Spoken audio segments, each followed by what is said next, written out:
Hi, my name is Alan Kornman with the Florida Security Council, and with us today we have Pamela Geller. Pamela, so what did you think of Geert's speech tonight? Well, first of all, I would like to say that I think it's wonderful, lovely. Thanks for reading my site. I think it's wonderful that there was a full house, and it was a very enthusiastic crowd, and I have been tracking Mr. Vilder's career for, I think, a couple of years now, and there is a decidedly different tenor. There is a decidedly different awareness, and it's interesting to me, of course, that it would be Mr. Wilders who would best represent the American ideas and values.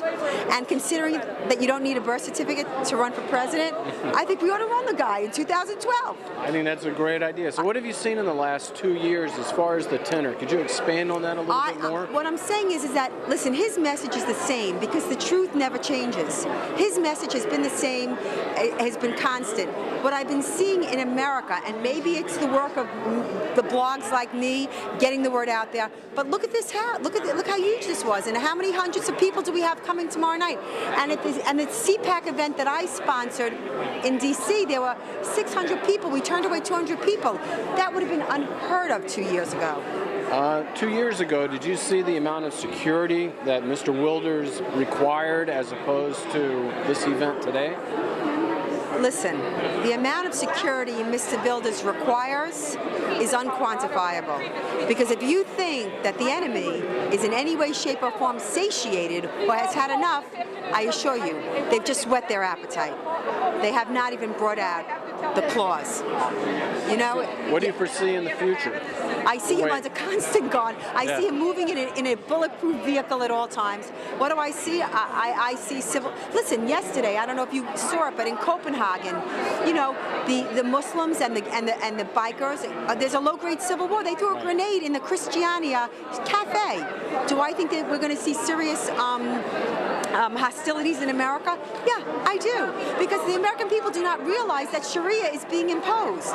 But Sharia is being imposed, and when they wake up, I don't believe they're going to go like sheeples, not with the Second Amendment. Now, I found that half the people don't even know what Sharia is. How do we wake America up to this threat of fundamental Muslims? Well, a lot is happening, not happening fast enough, but you see NBC is going out of business. You see the New York Times just posted a $75 million loss in this last quarter. So the key is information dissemination, and we have a completely and utterly corrupt media. We have a media that has abdicated its role as public servant, okay? We have a media that we, as the American people, use to vet our candidates. They abdicated their role in vetting our candidate, and so nobody vetted them. And that's where blogs like yours, Atlas Shrugs, www.atlasshrugs.com, or PamelaGeller.com. But it's not just me, it's people like me, it's YouTube, people more and more. You know what the most telling statistic in that loss of the New York Times was? The most telling statistic was that they were down 8% in internet revenues. I mean, who's down on internet revenue? I mean, it's not down 8%. I mean, it's just unheard of. I mean, that's where all the money's going, you know, out of print and into, you know, internet media, and we're not getting that much money as it is. So if they're dying there, they're dying.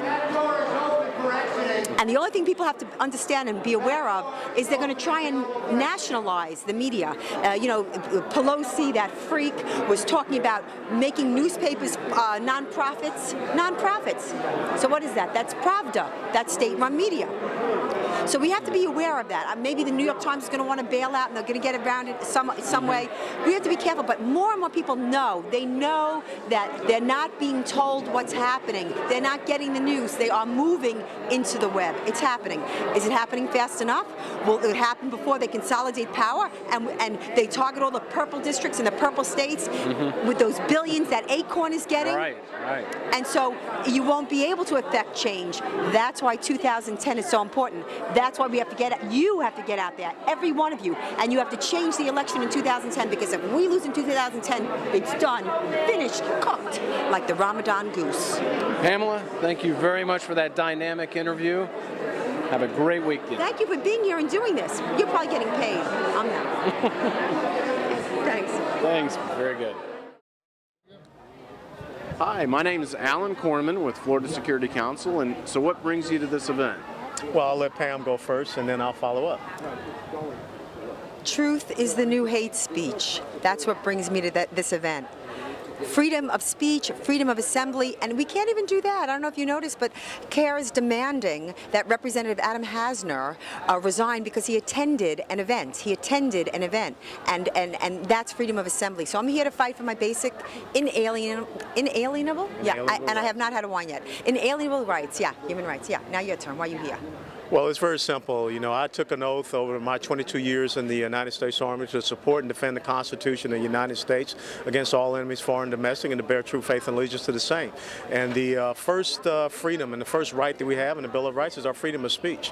And we cannot allow any enemy or any adversary to come here to our country and threaten us and intimidate us and take away that right of free speech.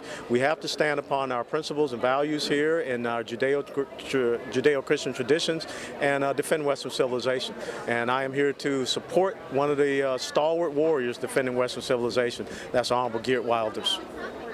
Thank you very much, and enjoy the event.